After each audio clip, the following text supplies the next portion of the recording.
Hi friends, welcome to Abhijay TV.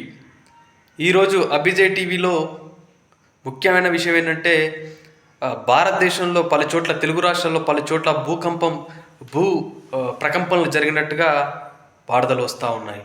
దగ్గర దగ్గర హైదరాబాద్, విజయవాడ, మరి ఖమ్మం, మరియు వరంగల్ తదితర ప్రాంతాల్లో భూ ప్రకంపనలు జరిగినట్టుగా విశ్వసనీయ వర్గాల సమాచారం మరియు వాతావరణ శాఖ కూడా అది నిర్ధారణకు వచ్చింది.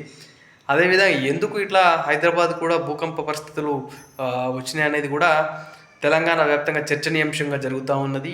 ఈ విషయం ఎందుకనేది భారత ప్రభుత్వం మరియు రాష్ట్ర ప్రభుత్వాలు అన్నీ కూడా సమాలోచనలు చేస్తూ ఉన్నాయి. ఒక 2 సెకండ్లు మాత్రం అలా కంపించడం వల్ల ఒక ఇళ్లలో నుంచి జనాలంతా రోడ్లపైకి వచ్చి గుమికూడడం జరిగింది. ఈ పరిస్థితులు ఎందుకని వాతావరణ శాఖ తెలియజేసి దానికి సంబంధించినటువంటి రెమెడీస్ అందరికీ కూడా ప్రజలకు తెలియజేయాల్సిందిగా, ప్రజలకు ధైర్యం చెప్పవలసిందిగా అభిజయ్ టీవీ అందరికీ తెలియజేస్తుంది.